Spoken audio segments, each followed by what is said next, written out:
back and swear. Okay, you're going to stand out. Well, why not? Why not? It's going to be edited anyway. Thanks so for that. That's right. Right. Okay. Well, why don't you do a rehearsal first then? You would like a brief description of Yeah. the film, of this telescope, okay. Right, so what we have, this is an 8.5-inch f4 Newtonian on a reasonably conventional equatorial type mount.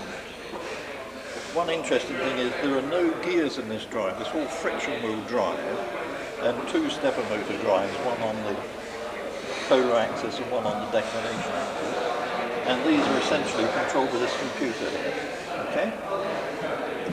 And once we set this up on 3 stars, this will continue to track and take photometric readings all night long.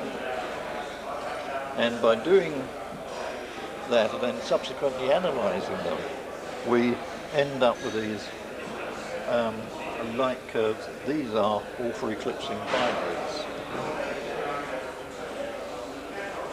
And from that we can do an analysis and get these fairly accurate times of minima.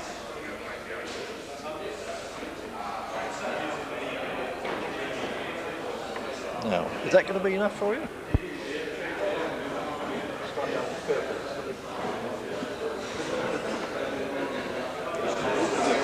Dissertation on the software.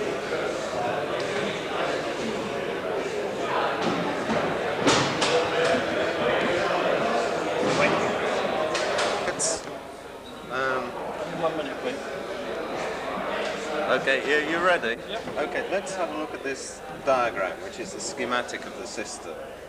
The main components are the telescope with the drive system for the telescope. There's the BBC Micro, a button box, and the other part is the photometer, which measures the light from the stars.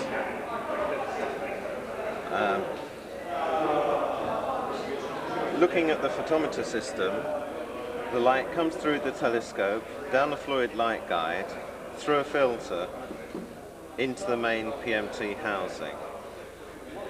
So on the fluid light guide you get photons from the star. That signal is amplified by the photomultiplier tube, but then there is still some noise.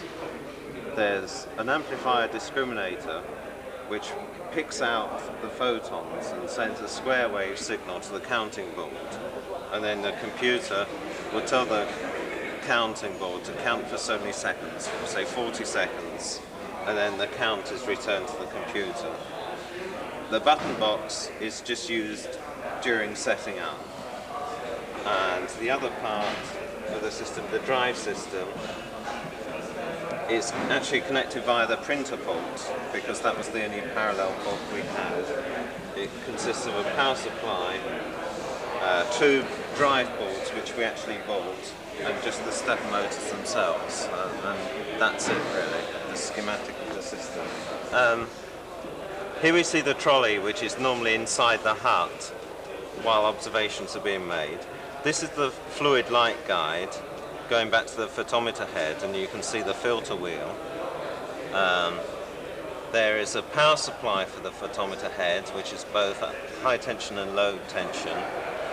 The little box in the middle is the amplifier discriminator, which squares up the pulses and gets rid of the noise. After that, the signal travels up to a counting board, which is there, which you can't see, and then onto the computer. This blue box here is the power supply for the stepper motors, and that has some rather hot resistors which go into a separate box here. And that's about all there is really. If I turn it round to the side, this is again is the stepper motor box, and these are the power cables coming off to the right ascension and declination stepper motors, and the ribbon cable goes back to the computer.